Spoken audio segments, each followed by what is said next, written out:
बिहार में 24 सीटों पर जीते विधान पार्षदों ने सोमवार को ली पद और गोपनीयता की शपथ के दौरान कई गणमान्य रहे मौजूद। कई नेताओं ने एनएमसीएच में सोमवार को पटना साहिब के सांसद रविशंकर प्रसाद ने आई बैंक का किया उद्घाटन। केंद्र सरकार के कार्यों का किया बखान। 3 अप्रैल से 9 अप्रैल तक के कार्रवाई की उत्पाद विभाग ने दी जानकारी। प्रेस वार्ता कर कमिश्नर बी कार्तिकेय ने कहा लगभग 18,000 हुई छापेमारी। और चैत्र नवरात्रि की समाप्ति के बाद सोमवार को कई जगहों पर हुई मां दुर्गा की प्रतिमा का विसर्जन। पटना सिटी में खोइचा मिलान के दौरान भक्त दिखे भावुक। नमस्कार, आप देख रहे हैं डीटीवी भारत और मैं हूं आपके साथ निर्भय किशोर। तो आइए दिन भर की तमाम बड़ी खबरों पर एक नजर डालते हैं और सबसे पहले बात होगी राजनीतिक जगत की। बिहार में हुए स्थानीय प्राधिकार के चुनाव के निर्वाचित 24 एमएलसी ने सोमवार को अपने पद और गोपनीयता की शपथ ले ली है। शपथ ग्रहण समारोह में बिहार के मुख्यमंत्री नीतीश कुमार, नेता प्रतिपक्ष तेजस्वी यादव, विधान परिषद के नेता प्रतिपक्ष और बिहार की पूर्व मुख्यमंत्री राबड़ी देवी, उप मुख्यमंत्री तारकिशोर प्रसाद और रेणु देवी समेत तमाम नेता मौजूद रहे। विधान परिषद के कार्यकारी सभापति अवधेश नारायण सिंह ने सभी नवनिर्वाचित विधान पार्षदों को पद और गोपनीयता की शपथ दिलाई।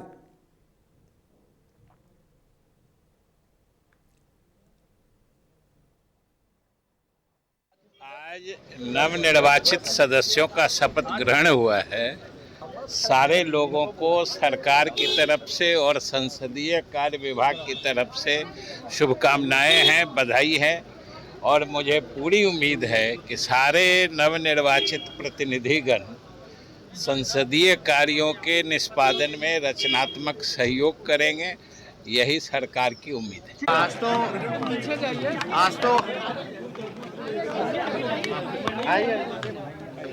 आज तो सभी नवनिर्वाचित जो बिहार विधान परिषद लोकल बॉडीज में जो चुन करके आए हैं उनका शपथ ग्रहण, और शपथ ग्रहण में नए सदस्य जो चुन करके आए हैं, हम लोगों की अपेक्षा है, उम्मीद है कि जो भी जनप्रतिनिधि हैं लोकल बॉडी में, उनके मामले को, उनकी समस्याओं को सदन में मजबूती के साथ सभी जनप्रतिनिधियों की आवाज़ बने। और साथ ही साथ जो आज का माहौल है जहां केवल अफसरशाही छाई हुई है, तो मुझे पूरा भरोसा है कि जो लोग भी चाहे किसी भी दल से चुन करके आए, मुझे उम्मीद है कि अफसरशाही और जनप्रतिनिधियों के मान और सम्मान के लिए वो अपना आवाज़ उठाएं।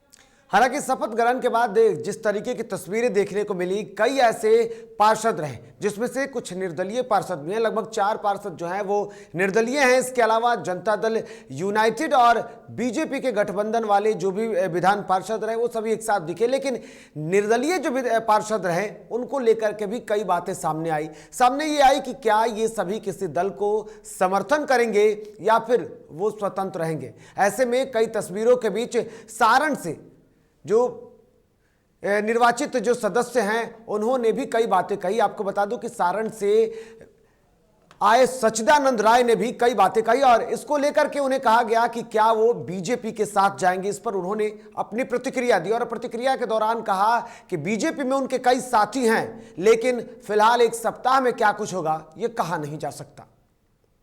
आज मैंने शपथ लिया है और शपथ लिया है बिहार की जनता की सेवा करने की। आज मैंने शपथ लिया है सारण के जनप्रतिनिधियों के अधिकार और सम्मान की रक्षा की। आज मैंने शपथ लिया है जो जनप्रतिनिधि हमको चुनकर भेजे हैं उस संस्था अर्थात पंचायती राज संस्था को मजबूत बनाने की। और इससे बड़ा शपथ मैंने लिया है कि बिहार से बेरोजगारी को दूर करना है, पलायन को रोकना है और उसके रोड मैप मैंने तैयार किया है। उस पर काम करना मैं आज से शुरू कर रहा हूँ। देखिए, दुनिया में कुछ भी संभव नहीं होता है और जॉर्ज बर्नार्ड ने कहा था a week is a life time in politics. तो एक सप्ताह में बहुत कुछ बदल सकता है, उसके बारे में मैं नहीं कह सकता, ये मेरा नहीं है, ये तो कानून है। कुछ भी संभव है, मैं कहा ना, स्वतंत्र जो है। देखिए, तो अब इन सांसदों और जो विधायक रहे और जो इस तरीके से एमएलसी जो नए प्रत्याशी रहे वो आए हैं और उनको लेकर के कई कयास लगाए जा रहे हैं। इधर बढ़ते हैं आगे और अब बात होगी मुख्यमंत्री नीतीश कुमार के जनता दरबार की। सोमवार को मुख्यमंत्री नीतीश कुमार ने जनता दरबार में फरियादियों की फरियाद सुनी, जहां फरियादियों ने कई फरियाद सुनाई। इस दौरान मुख्यमंत्री ने कई विभागों से जुड़ी हुई कई फरियाद सुने और उसके समाधान के लिए अधिकारियों को आदेश दिए। वहीं जनता दरबार के बाद मुख्यमंत्री नीतीश कुमार ने पत्रकारों से बातचीत की और गंगा नदी के जल की शुद्धता को लेकर मुख्यमंत्री नीतीश कुमार ने कई बातें कही। सीएम ने कहा कि दूषित पानी को शुद्ध करने का लगातार प्रयास किया जा रहा है, इसलिए कई बार समीक्षा भी कराई गई है। उन्होंने कहा कि गंगा जल स्वच्छ रहे, इसलिए बाहर का पानी भी स्वच्छ करके भेजा जा रहा है। कई जगहों पर सीवरेज ट्रीटमेंट प्लांट भी देखा गया है। शहरी क्षेत्रों में भी इसको लेकर तेजी से काम चल रहे हैं।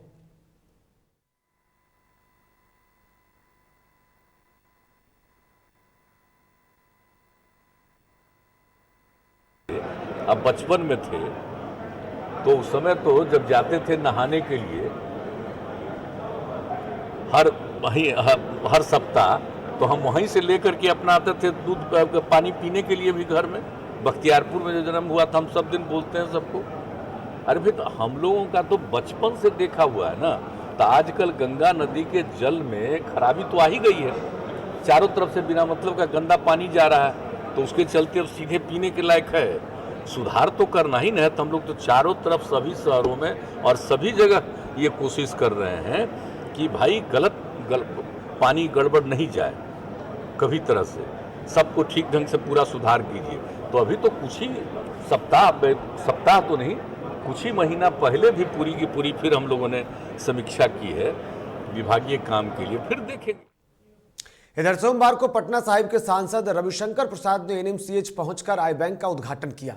आई बैंक का उद्घाटन कर सांसद रविशंकर प्रसाद ने कहा कि एनएमसीएच सूबे का दूसरा सबसे बड़ा अस्पताल है। यहां पर आई बैंक की सुविधा अब मरीजों को रोशनी देने का काम करेगी। वही मौके पर उन्होंने केंद्र सरकार के कई कार्यों और योजनाओं की भी तारीफ की। देखिए, ऐसा है कि हमारी ओर से सामाजिक समरसता का कार्यक्रम चल रहा है बीजेपी के स्थापना दिवस के बारे में। तो अभी मैं मेडिकल स्कूल में गया, बच्चियों को मैंने किताब दी, उनसे मिले, बात किए। और प्रधानमंत्री ने सोचा था कि हम लोग सभी सांसद, सभी मंत्री ज़रा फील्ड में जाएं और आयुष्मान भारत के लाभार्थियों से बात करें, कैसा चल रहा है, क्या चल रहा है। तो मैं यहाँ आया, आपने देखा, उनसे बातचीत किया। मुझे इस बात की बहुत खुशी है कि 1000 से अधिक लाभार्थियों की व्यवस्था एनएमसीएच के माध्यम से हुई है। तो इसको और आगे बढ़ाना है, तो ये मॉनिटरिंग चलती रहेगी। आज जब मैं एनएमसीएच आया हूँ तो मुझे कहने में बहुत संतोष है कि कोरोना काल में एनएमसीएच ने अच्छा काम किया था। मैं यहाँ कई बार स्वयं आया, मैंने सहयोग भी किया था। इधर लोक जनशक्ति पार्टी के कोषाध्यक्ष सुनील सिन्हा ने बयान दिया। उन्होंने कहा कि पार्टी की तरफ से 14 अप्रैल को अंबेडकर की जयंती धूमधाम से मनाई जाएगी। सुनील सिन्हा ने कहा कि हमारी पार्टी के फाउंडर रामविलास पासवान भी अंबेडकर जयंती धूमधाम से मनाते थे। वहीं बता दें कि इस मौके पर सांसद प्रिंस राज समेत तमाम सांसद भी मौजूद रहेंगे। 14 अप्रैल को बाबा साहब भीमराव अंबेडकर साहब का जयंती है और उस जयंती को हमारे राष्ट्रीय अध्यक्ष और भारत सरकार के मंत्री श्री पशुपति कुमार पारस जी ने ऐसा निर्णय लिया है और सारे पार्टी के तमाम लोगों को सूचित किया गया है कि इस जयंती को काफ़ी धूमधाम से मनाया जाएगा। इधर कटिहार में लोजपा रामविलास गुट की भी महत्वपूर्ण बैठक की गई। इस मौके पर नए सदस्यों ने पार्टी की सदस्यता ली। बता दें कि जाप कार्यकर्ता बड़ी संख्या में लोजपा रामविलास की पार्टी में शामिल हो गए हैं। वहीं मौके पर जिला अध्यक्ष संगीता देवी ने कहा कि अंबेडकर जयंती के अवसर पर चिराग पासवान के नेतृत्व में बड़े कार्यक्रम का आयोजन किया जाएगा।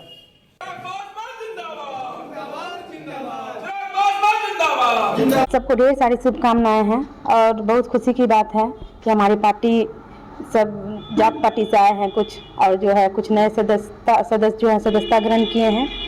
सबसे हम यही निवेदन करेंगे कि सब हमारा साथ दीजिए, जिला को, संगठन को मजबूत कीजिए, पूरे जिला को मजबूत कीजिए। पार्टी तो ज्वाइन किए, बहुत अच्छा लगा पार्टी में और मैं उम्मीद करते हैं कि आगे भी अच्छा ही होगा और कटिहार का विकास आगे की ओर बढ़ेगा। इधर मधेपुरा जिले के बोचहा विधानसभा उपचुनाव के लिए मंगलवार को होने वाले मतदान के लिए तैयारी पूरी कर ली गई है। वहीं मतदान के लिए पोलिंग पार्टियां सोमवार की सुबह ही रवाना हो गई। आपको बता दें कि बोचहा में मतदान के लिए कुल 350 मतदान केंद्र बनाए गए हैं, जिसको लेकर ब्रीफिंग करते हुए सिकंदरपुर स्टेडियम में जिलाधिकारी और इसके साथ साथ पुलिस अधीक्षक ने संयुक्त रूप से मतदान कर्मियों और पुलिसकर्मियों को कई दिशा निर्देश भी दिए हैं और साथ ही साथ जिले में शांतिपूर्ण मतदान का भरोसा भी दिया है। निर्वाचन कल है 12 तारीख को वोटिंग सवेरे 7 बजे से प्रारंभ होनी है। उसके निमित्त आज यहाँ से पोलिंग पार्टी को डिस्पैच किया जा रहा है। सिकंदरपुर स्टेडियम में सभी पोलिंग पार्टी यहाँ उपस्थित हैं, पुलिस पर्सनल उपस्थित हैं। इन सभी लोगों को हमारे और एसएसपी के द्वारा ज्वाइंट ब्रीफिंग की गई। सभी जगह पे पैरामिलिट्री की फोर्सेज हैं। टोटल 15 कंपनीज हैं जो कि पैरामिलिट्री की फोर्सेज हैं और जिनका इस्तेमाल किया जा रहा है इस इलेक्शन में। और इसमें सभी बूथ लोकेशंस हैं जो सभी तरीके से फुल सेक्शंस के रूप में यहाँ पे कवर किए गए हैं पैरामिलिट्री के द्वारा। इधर बिहार के सरकारी स्कूलों में कैसी व्यवस्था है यह किसी से छुपा नहीं है। ऐसे में ताजा मामला मुजफ्फरपुर जिले के काटी विधानसभा क्षेत्र के कोशी स्टेशन टोला में संचालित हुई, जहां देखने को मिली राजकीय प्राथमिक विद्यालय का भवन पूरी तरीके से जर्जर हो चुका है और कभी भी ध्वस्त हो सकता है। लेकिन इन सबके बावजूद छोटे छोटे बच्चे वहां पर पढ़ने को मजबूर हैं। वहीं साल 2016 में ही विद्यालय के प्रभारी प्रधानाचार्य ने शिक्षा विभाग और नगर परिषद के कार्यपालक पदाधिकारी को इसकी शिकायत की, लेकिन कोई सुनने को तैयार नहीं। और तो और यहां स्थानीय जो जनप्रतिनिधि हैं उन लोगों ने भी कई बार जिला शिक्षा पदाधिकारी को इस बात की लिखित शिकायत दी है, लेकिन आज तक स्थितियां बदलती हुई नहीं दिख रही है।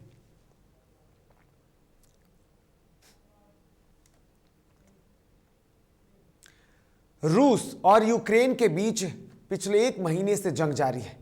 इस जंग के बीच बिहार की चर्चा अब तेज हो गई है। तो वहीं युद्ध विराम के लिए बिहार की जर्मनी ने युद्ध विराम की पेशकश कर दी है। चौंकिए मत, ये रिपोर्ट देखिए।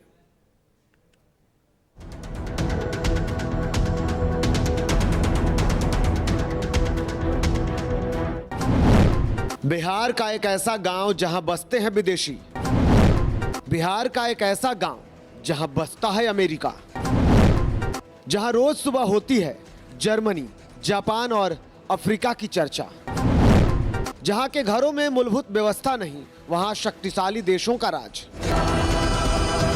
बिहार एक ऐसा नाम जो खुद अपनी नाम के साथ ही अपनी एक अलग पहचान रखता है। लेकिन बिहार के साथ ही बिहार के एक एक गांव आपको कई अनेक बातों के लिए रोमांचित कर सकते हैं। ऐसे ही एक गांव की कहानी हम आपको बताते हैं, जहां विश्व के शक्तिशाली देशों का निवास है। ये सुनकर आप चौंक गए होंगे ना, परेशान मत होइए। दरअसल बिहार के बगहा अनुमंडल के एक ऐसा गांव है जहां विश्व के 5 देशों की चर्चा रोज होती है। ऐसा इसलिए क्योंकि बगहा के सिसवा बसतपुर पंचायत अंतर्गत जमादार टोला के 5 भाइयों का नाम अमेरिका, अफ्रीका, जर्मनी, रूस और जापान के नाम से है। हालांकि रूस और जर्मनी की मौत हो चुकी है। हमारा अफ्रीका सन हम लोग 5 भाई, एक जने का अमेरिका ना हुआ, हमारा अफ्रीका, एक जने का जर्मन, एक जने का रूस, एक जने जापान। हालांकि यूक्रेन और रूस के बीच जंग जारी है, तो एक बार फिर इन भाइयों के नामों की चर्चा तेज हो गई है। हालांकि इनके नाम के पीछे भी एक दिलचस्प कहानी है, जिसकी जानकारी खुद जर्मनी शर्मा ने दी है। हमारा भाई इतियाउत भाई फौजी का जवान था। जब देश के आज़ादी के बाद में वो फौज में भर्ती हुए। जब वो फौज में थे तो उनको गोली लगा बाह में, घर पर आ गए। घर पर आए तो देखे कि 2 भाई का हमारा जन्म हुआ था।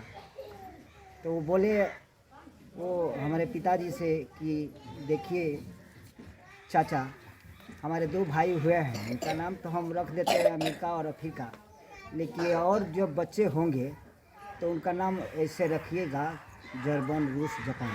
वहीं अपने नाम की कहानी बताते हुए जर्मनी शर्मा ने एक घटना का जिक्र किया और हंसते हुए कहते हैं क्योंकि अपने नाम का उन्हें कई बार खूब फायदा मिला है। उस मौसा के पर्दारी में झगड़ा हुआ, मारपीट हुआ। उसमें हम लोग गए तो उनका परिवार हम पाँचों भाइयों को केस कर दिया। तो हम लोग बेतिया गए, हाकिम पूछा, जमदार साहब पूछे कि आप लोग कौन कौन मारा है आपको, तो बोला कि ये अमीर का, और कौन मारा है अफीर का, और कौन मारा है तो जर्मन। तो हाथ पर कलम रख दिया। तो बोला कि और कौन मारा है तो रूस, जापान। तो भागो साला यहाँ से, तू देश पर केस कर रहा है, देश पर जब केस करेगा तू रहेगा कहाँ।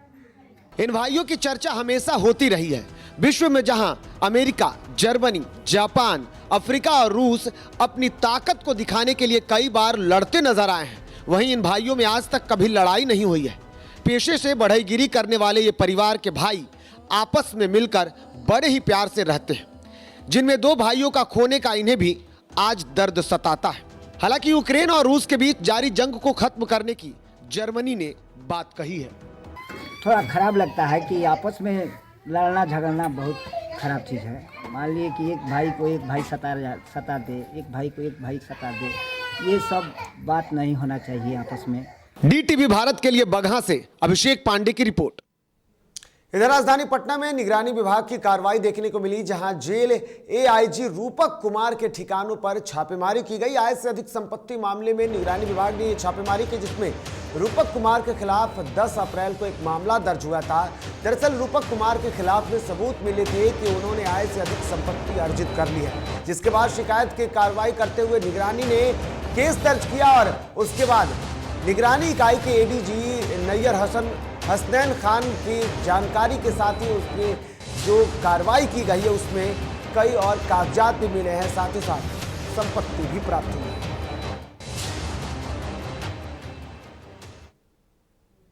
इधर बेतिया के नरकटियागंज के शिकारपुर थाना क्षेत्र में अवैध खनन मामले में बिना नंबर प्लेट के ट्रैक्टर ट्रॉली को जब्त किया गया है। घटना में ट्रैक्टर चालक मौके से फरार है। बता दें कि अवैध खनन के मामले में पुलिस लगातार कार्रवाई कर रही है, वहीं सरकार की रोक के बावजूद भी अवैध खनन जारी है।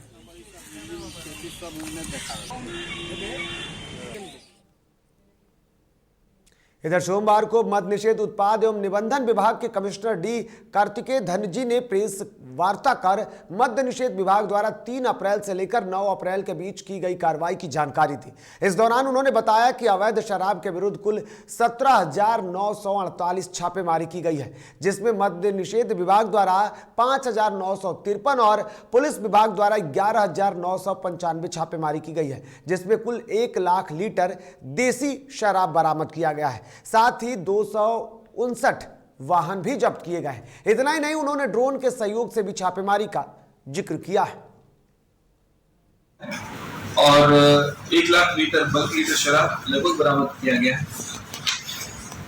259 वाहन भी कंफिस्केट किए गए हैं और पेट्रोलिंग वगैरह हो रही है, चेक पोस्ट वगैरह हो रहा है। ड्रोन से भी छापेमारी लगातार जारी है, आप लोग जारी रहे। और अब तक ड्रोन से 993 अभियोग जो ड्रोन छापेमारी हुई है उसमें 993 अभियोग अब तक दर्ज किए जा चुके हैं, जो कि जनवरी के अंतिम सप्ताह से कार्रवाई शुरू की गई थी। इधर कटिहार में नारकोटिक्स कंट्रोल ब्यूरो और कुर्सेला पुलिस की सजगता से तस्करी के लिए ले जा रहे गांजा के बड़े खेप को जब्त किया गया है। इस दौरान मौके से 5 लोगों को भी गिरफ्तार किया गया। बड़ी बात यह रही कि त्रिपुरा से कंटेनर ट्रक में बांस की आड़ में छुपाकर गांजा के इस खेप को लाया जा रहा था, मगर गांजा के खेप को खपाने से पहले ही गुप्त सूचना के आधार पर पुलिस ने कार्रवाई करते हुए इसे जब्त कर लिया गया है। जब्त किए गए गांजे की कीमत करीब 80 लाख रुपए आंकी गई है। नारकोटिक्स की टीम और कटिहार पुलिस की टीम के द्वारा आज एक बंद कंटेनर से जिसमें बांस लदा हुआ था, उसमें सूचना के आधार पे ट्रक को रोका गया और ट्रक को चेक किया गया, जिसमें 56 पैकेट गांजा और लगभग 7 क्विंटल 95 केजी था और बरामद किया गया। इसमें 5 व्यक्तियों को गिरफ्तार किया गया, उनसे पूछताछ की जा रही है और भी इसमें गांजा के बरामद होने की संभावना। इधर सोमवार को बेगूसराय जिले के डीएम अरविंद कुमार वर्मा ने कारगिल विजय भवन सभागार में बैठक कर जिले के विभिन्न तकनीकी विभागों द्वारा संचालित योजनाओं की प्रगति की समीक्षा की।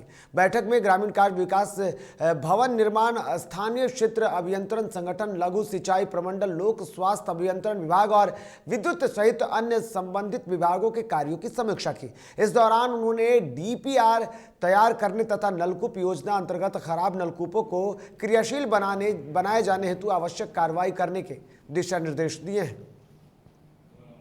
समीक्षा की गई और इसके अलावा लघु सिंचाई विभाग की भी समीक्षा की गई। उसमें जो चिंताजनक स्थिति है, अभी बेगूसराय जिला में 422 नलकूप में से 203 नलकूप ही फंक्शनल हैं, 219 को भी फंक्शनल कराना बाकी है। उसमें बहुत सारे में इनके द्वारा बताए गए मुखिया जी लोगों को फंड दिया गया है और उसमें से 65 का ही वो लोग उपयोगिता दिए हैं। इनको निर्देश दिया गया कि प्रखंड वाइज जाके संबंधित ग्राम पंचायत के मुखिया के साथ बैठक करके उसको समीक्षा करें और जल्द से जल्द उसकी मरम्मती कराएं। इधर गोपालगंज जिले में स्थित प्रमुख शक्तिपीठ थावे धाम में रामनवमी के मौके पर पर्यटन विभाग की ओर से आयोजित थावे महोत्सव का 2 दिवसीय उद्घाटन हुआ तो लोगों में एक अलग ही उत्साह देखने को मिला। इस दौरान 2 दिनों तक चलने वाले ऐतिहासिक थावे महोत्सव के बुलंद भविष्य का संकल्प लिया गया, जहां महाआरती से लेकर भक्ति और भोजपुरी के गीत से लेकर गजल तक देखने और सुनने को मिला।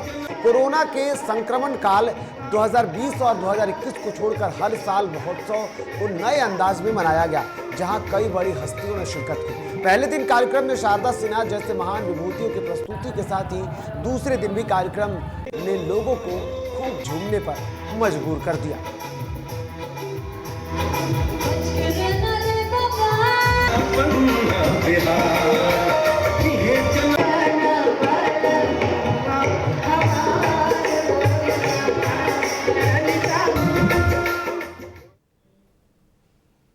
इधर खगड़िया जिले के मानसी प्रखंड मुख्यालय के चक हुसैनी में भी शाही महोत्सव के मौके पर भव्य शोभा यात्रा निकाली गई। शोभा यात्रा में बड़ी संख्या में श्रद्धालु नाचते दिखे।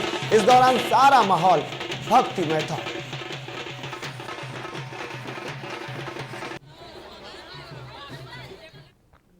इधर सोमवार को सुपौल के छातापुर में भी विश्व हिंदू परिषद के जिला मंत्री मुकेश यादव के नेतृत्व में भव्य शोभा यात्रा निकाली गई। शोभा यात्रा छातापुर हाई स्कूल से निकलकर भीमपुर तक गई। शोभा यात्रा में सैकड़ों की संख्या में बजरंग दल एवं विश्व हिंदू परिषद के कार्यकर्ता सहित कई गणमान्य लोग शामिल हुए।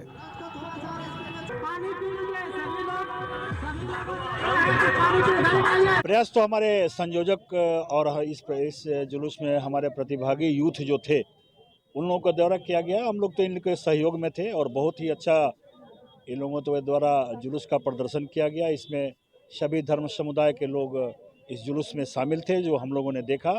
और ये उदाहरण है इस जिला के लिए, उदाहरण है कि हर एक कौम के लोग इसमें शामिल थे, जहाँ तहाँ पानी की व्यवस्था किए थे। इधर चैत्र नवरात्रि के समाप्ति के बाद सोमवार को मां दुर्गा की प्रतिमा का विसर्जन श्रद्धालुओं ने गंगा घाटों पर किया। इस दौरान मां की विदाई को देख भक्तों की आंखें नम दिखी। वहीं मां की मूर्ति विसर्जन के पहले कई जगह पर मां दुर्गा का खोइचा मिलान का कार्यक्रम किया गया। काठ का पुल बड़ी देवी जी और मूर्तिजी नगर बड़ी देवी जी का मिलन पंचित कुआं देवी स्थान पर हुआ, जहां दोनों देवी पूजा के कार्यकर्ताओं ने माता के मिलन के साथ खोइचा मिलन का भी कार्यक्रम किया। इस घटना को देख सभी श्रद्धालुओं की आंखें नम हो गई। वहीं उसके बाद सभी मां की जो प्रतिमा थी उनका गंगा जी में विसर्जन किया गया।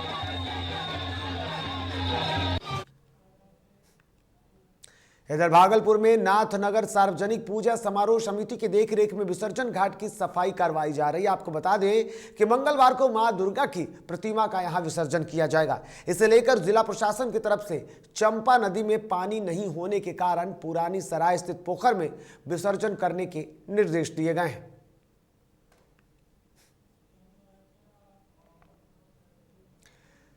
महिलाओं पर बनी film Megha the working women की टीम ने प्रेस वार्ता कर एक जानकारी दी है। दरअसल फिल्म के निर्माता सहायक देव मुखर्जी ने पटना में कहा कि इस फिल्म के द्वारा महिला सशक्तिकरण पर आवाज उठाने की एक छोटी सी कोशिश की गई है। साथ ही आम महिलाओं की रोजमर्रा की जिंदगी को भी दर्शाया गया है। उम्मीद है कि आप सभी इसे अपना प्यार और प्रोत्साहन देंगे। आपको बता दें कि इस फिल्म का मीडिया पार्टनर DTV भारत भी है।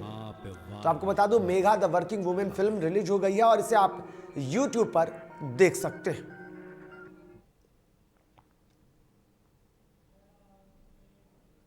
तो खबरों के सफर में फिलहाल इतना ही। ताजा तरीन खबरों के लिए आप देखते रहें DTV भारत। फिलहाल मुझे और मेरी सहयोगी टीम को दीजिए इजाजत। नमस्कार।